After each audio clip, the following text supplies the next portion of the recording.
just remember life is not a to-do list. Yeah. It's really important just to make sure, got to be kind to ourselves.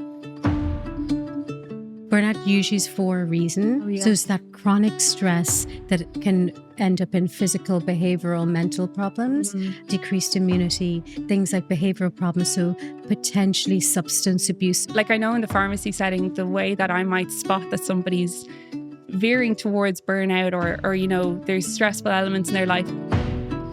And learning to recognize that is important. So it can, as you said, decreased immunity can flare up with inflammation. So inflammation is migraine, irritable bowel, things like behavioral problems. How do we know when it goes beyond like, oh, sure, this is just my life, I'm just in a stressful moment, into like, no, like you actually need to stop. Yeah.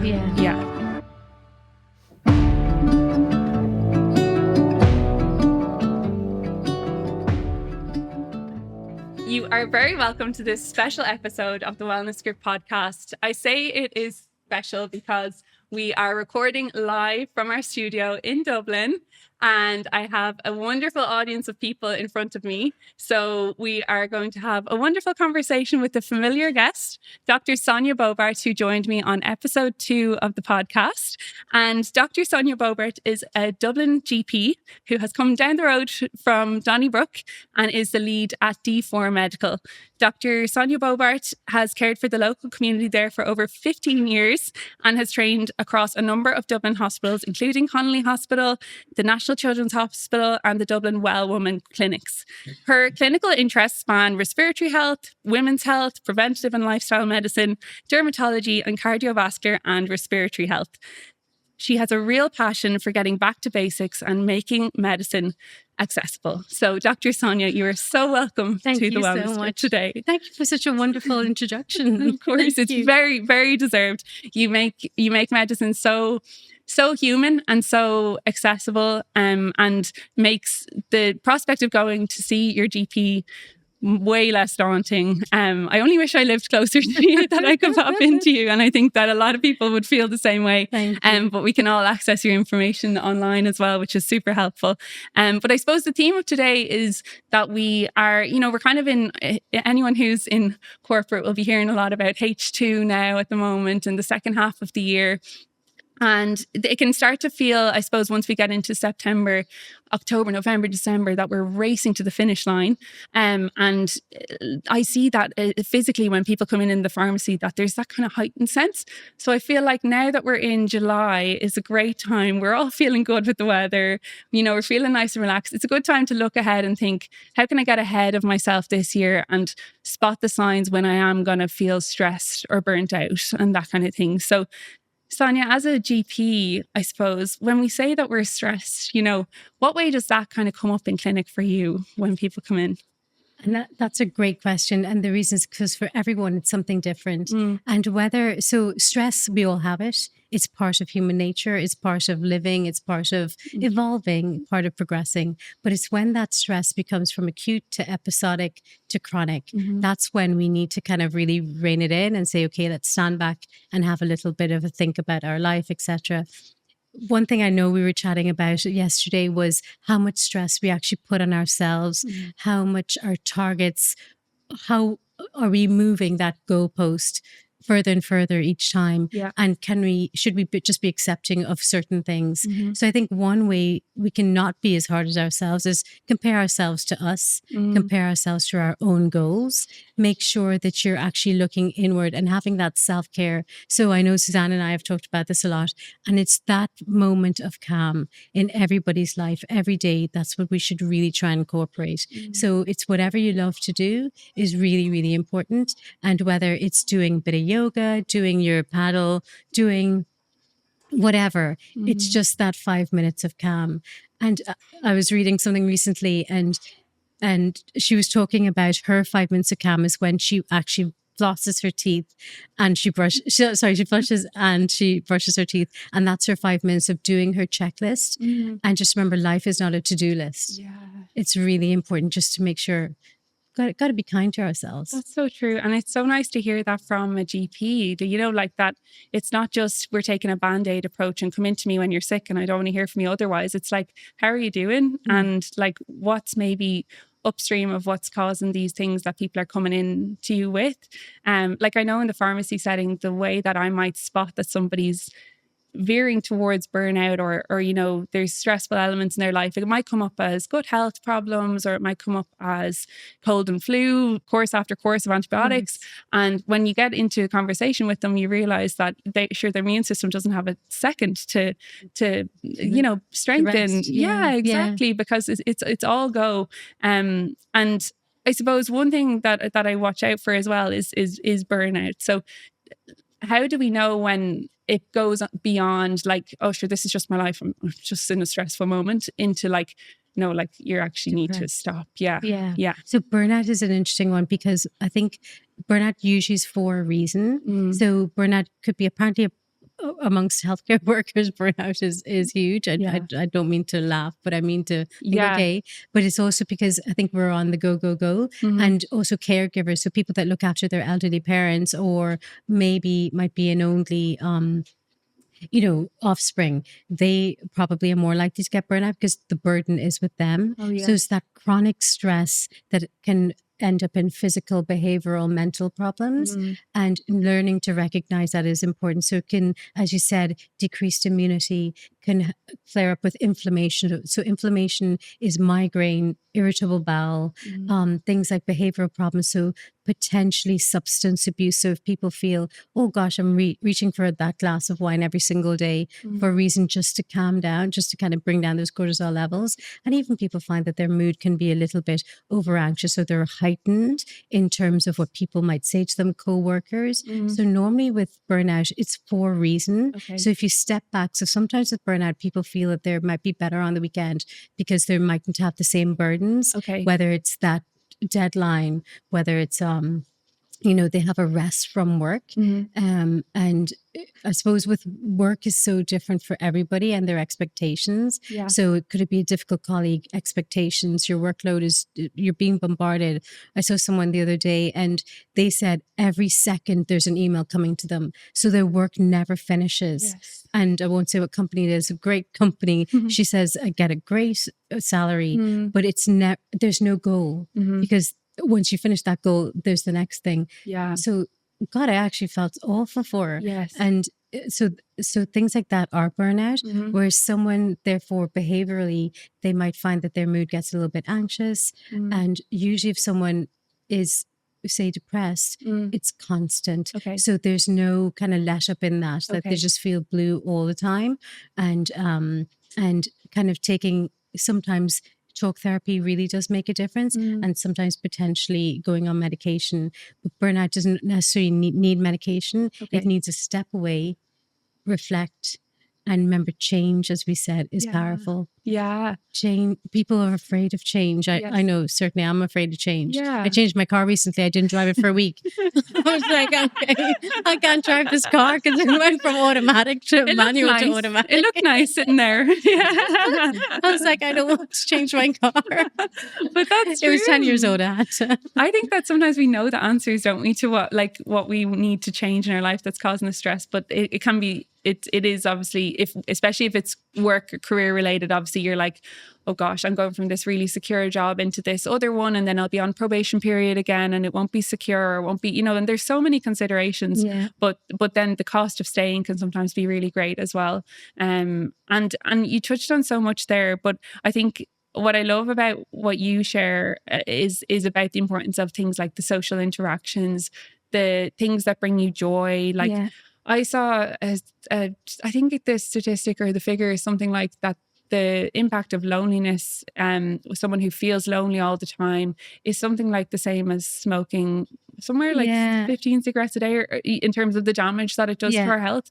And I think when we think about, you know, what as humans we were meant to do with our days, you know, after a certain point when we'd done all the work for the day and we'd, you know, hunted and gathered and built the things and fed everybody, we looked at the fire and we fire gazed, and we had oxytocin as we bonded with each other, and like that kind of family piece where we kind of just communicate and be together is kind of difficult to find in our modern living. It's not an active choice that we're like, oh, I don't have time for that. It's the way we're set up to, so it is we're hard. not in that village anymore. We're not exactly. in that community. That's why I think that things like exercise classes actually make a difference. But I think I'm not sure. I think we talked about that Tilda study. So the Tilda study was done in so the Trinity-based study.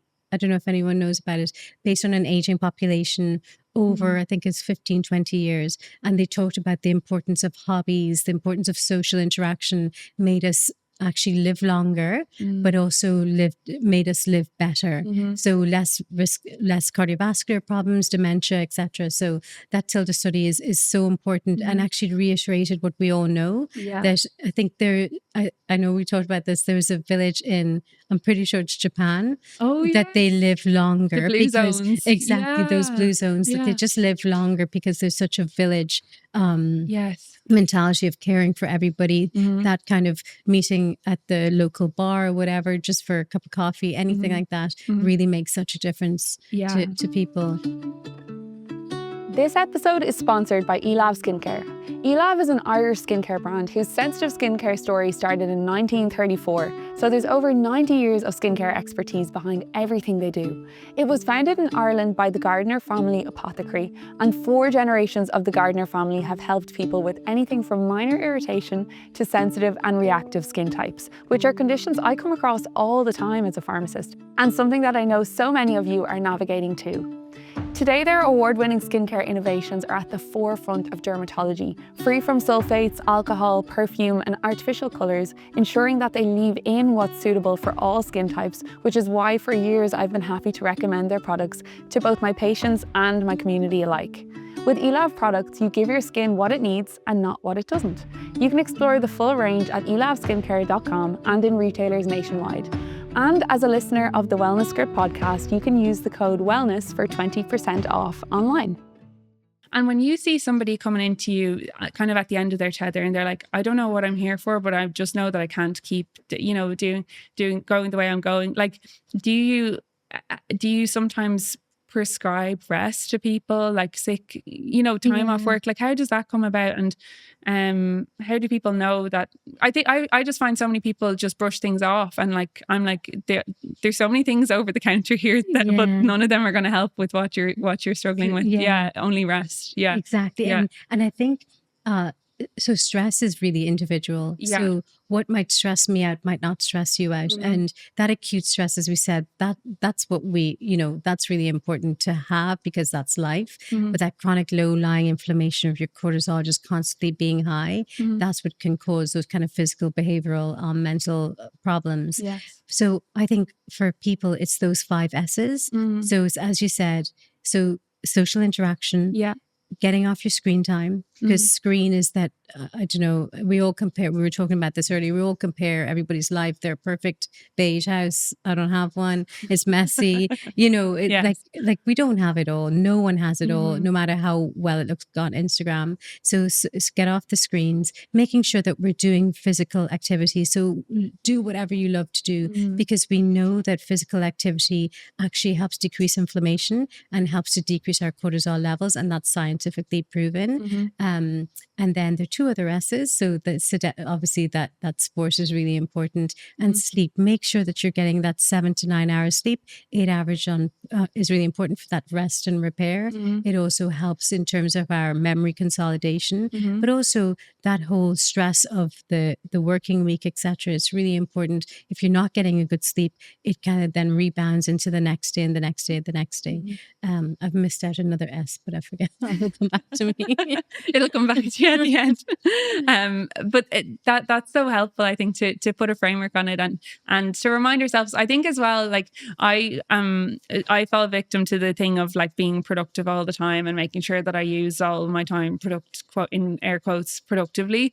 But it's so counterproductive, like, to keep going. And even like from a creative perspective, like you find that the best ideas you have, you're trying to solve something, you're sitting at your desk, best ideas often come like in the shower, or like when you're on a walk, or, you know, like you're just kind of doing something completely different. And I think that there's definitely a cognitive basis for that. And we process when we're not doing and we're not looking. And I'm a big advocate for like a 15-minute lunchtime walk, or a postprandial walk after a meal, after food, even if you don't have any other time to do stuff and people are busy and stuff. I just think that actually the amount of that you will get out of that little small investment is so great. That Even physical 15 minutes in the morning and the evening, I think makes a massive difference.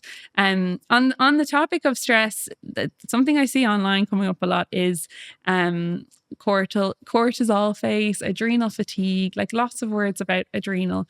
How much of that is relevant or to the general population, Sonja? So I see that on social media as well, that cortisol face. So that's kind of that puffy face, dark under eyes, moon face, etc. So I think that kind of picture is more of a Cushingoid face, which is usually when, you know, there's a problem with steroids. So I think in 1998, there was a naturopath who actually coined that term. So it was the kind of spectrum of between normal and Addison's disease. So Addison's disease basically is what John F. Kennedy had. Okay. So it's an adrenal crisis where your adrenals aren't making any steroid whatsoever. Mm-hmm. So if you're immune compromised, if you have a chest infection, whatever, you really have to top up on that steroid. So there was nothing to describe something in between. Yeah. So he coined this kind of adrenal fatigue. So it's not medically known. However, we do know that low cortisol levels leads to these things. Okay. And why do they lead to those things?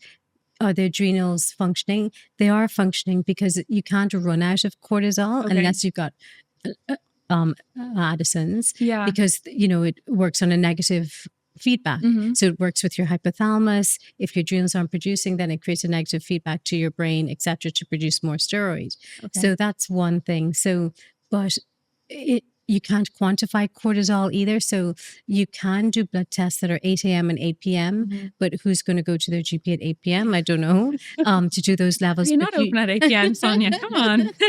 So you know those things that are, that the way you feel is really important. Mm-hmm. So definitely it's something, but it hasn't been medically termed yet at this stage. Okay. Yeah. It's something I see come up so much. They're like, this was me last year. I was all adrenal cortisol face, whatever, and now this year my life's amazing. With this one product that I made. So I just wanted to clarify that one. So I'm glad it is. I think as well, if you suspect something, if you think that you look different or you feel different in yourself, go and get your blood. Get your bloods done. Like, don't just suspect and then self-diagnose and self-treat. Yeah. And people spend so much money on the stuff that bloods and a chat with your GP is much cheaper than some of the subscription services. Don't get me started. Yeah. Oh, we've started. Oh no. Do you know what? I know. We all know Ashley. We love Ashley, and Ashley went to the Matter yesterday, and I was like, "Thank you for going to somewhere that's reputable, that will actually track and follow your health. Don't go to a random clinic. That's it. You've seen them, and then they say go back to your GP for this and do a random test. Yeah. I know everyone knows I love doing blood tests, and there's certain blood tests we certainly can't do, but there should be a clinical reason to do a lot of the blood tests. And I know I digress a little bit, but there are two blood tests, apoprotein and lipoprotein A, we can't do as GPs. Okay. So definitely go to the kind of private places to get that done, because that's a really good investment of your money. But kind of the random kind of thyroid, your GP can do them all, and they go to the public lab that's affiliated with a teaching hospital. Yes. And I know in the previous episode we did together, we did talk about an MOT, so people can go back and listen to that as well. But like, just to recap, like, when obviously if you're not feeling well in some respect, that could be a prompt to go to your GP. But otherwise, should we be going for bloods, as we say, on a regular basis, or yearly or over a certain age? I think most importantly, if you're lucky to know your family history, be aware of that. That's really important. If you look at your lifestyle first, I always think, look at lifestyle. What's your diet like? As we know, your microbiome is really important because that's your serotonin feedback. Making sure, you're limiting alcohol, you're doing your exercise, your sleep, etc. So your S's. But from there, a physical examination tells us so much, and getting your blood pressure checked, no matter what age you are, 15 on, everyone should get their blood pressure checked every single time they go to your GP, because blood pressure is asymptomatic. Yeah. Blood tests, I think once you're kind of over 40, I'd say every kind of year or two, depending on what your previous bloods were like, definitely get your routine blood test done. Yes. And routine actually does include your cholesterol, your thyroid, your ferritin, your iron. So it does include all of the parameters. If you're under 40 with no big family history, you can probably get your bloods done every couple of years. Once you know that the previous bloods were normal. Okay. And that's so helpful as well, because even like things like on the topic of stress, like if we have really low vitamin D levels, even you can experience stress in a much greater, like in proportionately greater capacity, than you would have had you had sufficient vitamin D levels affecting your mood, and then we blame ourselves like, geez, I can't believe it's so simple. Yeah, exactly. Like I can't believe it's so simple. And then also like when we're like, oh God, I feel like everything's just heightened. It's up here, and we kind of think to ourselves, like, what I shouldn't be this stressed, and maybe there could be something underlying. So it is worth checking out as well. And then obviously leaning into the self-care kind of tools. The other thing that comes up is people feeling exhausted and wired. And what do you kind of recommend when people come into with that complaint? It obviously sleep is important, but it can be hard to get sleep if you're in that cycle as well. So I think if you're doing all those lifestyle S's that we talked about, that's super important. But also look at what you're like.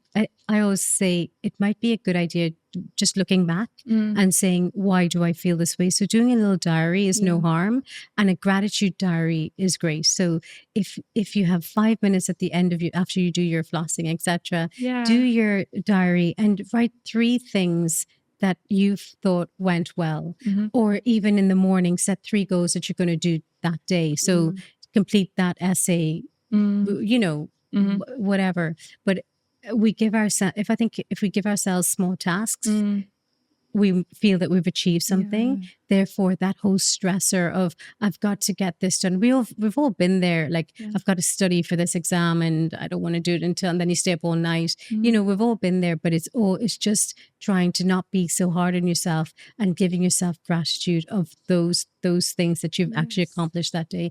Because if you look at your day, if it's 10 or 16 hours, we have accomplished 3 things, whether it's filling the gas tank, whatever, it actually, it is important just to kind of do that. And making sure we're eating really well. So when we're stressed, we, sometimes people might smoke, vape, etc. But also that whole substance abuse side is actually quite rampant. So just kind of reflecting on that and saying, okay, I'm not trying not to have alcohol between Monday and Thursday. And if I'm meeting my friends, maybe I'll have a spritzer. So just really important how much alcohol can actually trigger a lot of those emotions. And think about caffeine. So we all are thinking about, okay, coffee keep me awake and peppy, etc. Limit your coffee, tea, green tea. Because again, that can really accentuate our cortisol and our adrenaline, especially if we're feeling already stressed in a stressful job. As a pharmacist, the question I get asked most often this time of year is what to do about hay fever. And one of the things I see all the time is people reaching for the same decongestant nasal spray week after week, not realizing that it can actually make symptoms worse over time if you keep using it. That's where Otazan stands out. Otazan Nasal Spray Forte and Nasal Wash are natural, drug-free alternatives, so there's no risk of that rebound congestion that you get with regular decongestant sprays. I use the nasal wash daily myself to cleanse my nose of any irritants, and I bring the nasal spray on the go with me. They are part of Otazan's full family wellness range. Otazan is an Italian natural wellness brand that's been around for over 30 years.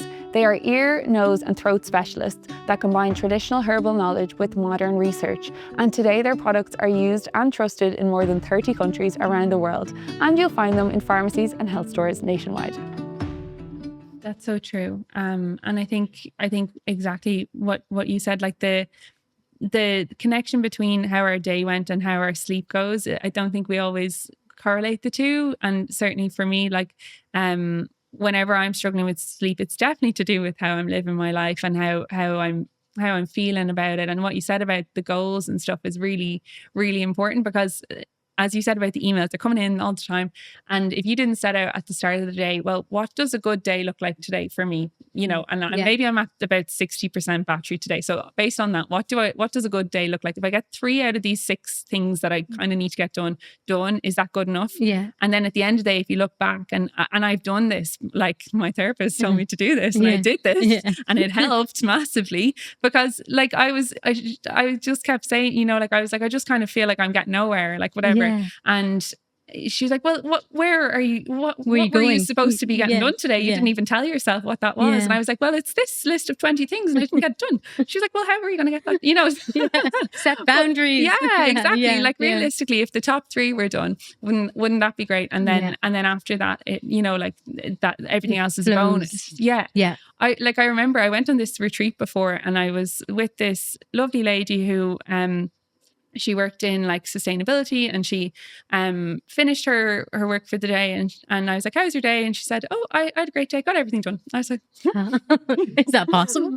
You got everything done? She's like, yeah, I just had my list and I got them done, so I'm done now. And I was like, whoa, that's like just a foreign concept that I need to adapt. And I often think of her, and I often try and remember that it's you that sets that expectation, and no one else actually probably cares, unless it's like something for your boss or something. But you know, exactly. And then I think in a few people's profession, if you accomplish that, more is put on that table. Because everyone has an agenda, and everyone needs to get, like, somebody's answering to somebody. But if you set those boundaries and say, okay, I'm sorry, at 5 o'clock I'm gonna not look at those emails, but then people think of the repercussions. I'm like, does that mean such and such is going to do it? They're going to get the promotion. So, you know, but I think if everyone kind of sings off the same hymn sheet, you know. Exactly. Who wins at the end if we're all like eating away at our evenings and, you know, everything else, and we're not winding down. Your own time, your own self-care time. You remember 5 minutes of calm. Yes, 5 minutes of calm. Yeah, I think that's very achievable and doable. And even if it is one of those days where you're running up to the wire and you're like, right, well, it's time for bed now, and I haven't really relaxed, even the 5 minutes, and just taking that before you try it, you're like, oh, I have to sleep now. That does make a massive difference. But I suppose like the other thing that I was thinking about is when it comes to stress, I think it, like for me, if I thought about booking a GP appointment for reaching a certain level of stress, it's kind of daunting. Like, as in, like if someone were to ask me, well, what are you here for? I'm stressed. Like I feel funny to say, even though I'm a healthcare professional, I know that's a very valid reason to go to a doctor. So like, would it be that you book a double appointment, or how does that go then? You know, and that goes back to the question you asked me initially. Do people present saying I'm stressed? And I think a lot of the time, I think some people do, and it is more female than male. But sometimes people present with different things, as in migraine, irritable bowel, sleeplessness. So that kind of, you have to kind of, you know, teed out a little bit. And I don't think anyone minds if someone does say to them, how's work, how's your social life, etc. Are you stressed? But because I think if you do hone that in, that might come to reality, because maybe they haven't thought about that. Like, why am I getting recurrent headaches? The other thing people forget, and this is a very important part of life, is even intimacy. Intimacy sometimes really fails when someone is chronically stressed. So that is another feature as well. But to answer your question, should they book a double appointment? Absolutely. Get your physical done. Do a list. So I think if someone comes in with a list of their symptoms, even a diary, because sometimes, is it a hormonal change? Is it great Monday to Friday, but at the weekends I don't have those headaches, whereas I have them Monday to Friday? You know, just to see if there's any kind of pattern. That's really important. So do your list, do your diary, get your bloods done, get a physical, because a physical examination is really important. Yeah. And you're gathering data about yourself basically, aren't you? Yeah. And then whether it's the GP that can help you, or maybe you need to be referred for something else, at least you have the information then as well. Like even I mentioned therapy, like that was something that I did. Is like, I knew I was going in 2 weeks or whatever for the first time. And I was like, okay, let me write down what I'm experiencing. And then, because I don't know what to expect from this. So then I brought that and it kind of end up not maybe needing it. You start to remember what you were going to say anyway. But like, it just kind of really helps to formulate your thoughts a bit more about, you go in and you make the most out of those 20 minutes or whatever that you have in your double appointment. You know, much better. And you don't leave then saying, oh, I never mentioned how at nighttime this happens, or, you know. And that's what I often find with people as well in the pharmacy, that they're like, oh, I meant to ask the GP about they've left and they haven't. Or even things like eczema. That's the other one that we've seen a lot of in terms of inflammation, that people around that say leaving cert kids, their eczema flares up, or even parents, their eczema flares up, you know, during that time. Thank God, wasn't it? But, you know, so just look out for things that are atypical that could also be a sign of stressors. Yes, definitely. And I think we do actually know what those are for us. But sometimes maybe we don't pay any heed and we just kind of carry on. That's very true as well. It can show the skin is a real teller of inflammation. The hair, I have Claire Fulham here. We had a lovely episode about our hair health, and you know, like that's why I love doing this podcast, is because every time I interview a different healthcare professional, it's even Dr. Brona Keane, the dentist. Like I'm just talking about all my ailments. I realize I was clenching my jaw. Do you want my full medical history? I was clenching my jaw, and like I thought it was only at nighttime when I wasn't aware. The dentist was like, no, you're doing that all the time. But it's funny how stress shows up in the body. And you need a medical search. No, I'm fine now. I promise. This is through the years. I promise. I'm fine. But genuinely, like it's only when you get the information that you realize, oh, actually that applies to me. I didn't realize that was an indicator that I need to get something looked at, or that there's something I can do about that. That it's not just normal. So, and I suppose, Sonja, what would be like, do you have any, you mentioned your kind of 5 steps, but like other than that, would you have any, as we go into the second half of the year now, any game changers for kind of preventing burnout? Like what would you say really change the trajectory for people, so that when it comes to that week of Christmas where everyone and their mother comes into the pharmacy to get their prescriptions and they're screaming, it's always a symptom of it. But I understand, because and it's especially the burden of everything and the invisible work that goes on, you know, it just comes to a head. So I suppose, like, as we enter those months and now we're feeling nice and calm, what can we be doing in addition to what you've told us already, you know? So set boundaries. The best relationship you have is with yourself. Yes. So meaning that look after yourself first before you look after anybody else. And whatever that means for you is really important. Expectations don't, you know, as we said, if you set your boundaries and you write down your goals, you're not going to come Christmas time be, oh my goodness, I didn't achieve this. And sometimes people do this around the time of their birthday. Sometimes they do it for the start of the year. But for me, September is the school calendar year. And that's when I'm like, okay, this would have to. So it's a great time to kind of just reset and even do some kind of rituals, or do even, you know, your resolutions. I think September is a really good time to do that if that suits you. But I think those are the things that are really important, and even just making sure that you self-care if you can. So whatever that means. So I always say find your flow, find your yoga, because that's what I like to do. But it's whatever you like to do. Make sure that you're taking that time to help with your cortisol, your adrenaline, your dopamine levels, just making sure that you're looking after you. Put you first. Like it really is like that. It's so hard to give to work or to family or to anyone else when you're at like 4% battery, you know, like it's really hard. So I think that that's wonderful advice, and we'll leave people with that advice, Sonja. I think it was really, really helpful. Thank you so much for joining us with our gorgeous live audience. You are just amazing. There's one quote. There's this book I'm reading, and I can't remember the name of it. I hope I'm not being recorded, but it's from the creator of Skims. You know, Skims. Yeah. If anyone gets a chance, her name is Emma Grede. Is it? Yeah. It's just, I'm like reading, I'm audio booking this over and over again, but she has a great quote. It says, thoughts become actions, actions become reality. And I think that just sums up everything, doesn't it? Yes, absolutely. Like, so if we're constantly overthinking over, you know, our actions are just going to then cascade into something detrimental. It's a really, I think it's a really powerful quote from her. Beautiful. She's amazing, isn't she? Emma Grede. Yeah. I only learned about her like 2 weeks ago, but I'm like on the third word. But the quotes, everything is just like, yes. Yeah. And it's about empowering yourself, you know, making sure that you're actually not only, I know it's really hard to get confidence that comes with time, age, etc., but making sure that you know your worth, and self-worth is so important. It is. You know? Yeah, and for your well-being. Yeah. That book really makes you feel like you've got self-worth. It really is a great book. That's so isn't nice. it? Yeah. Yeah. Thank you so much, Sonja. You're amazing. Thank you so much. Thank you.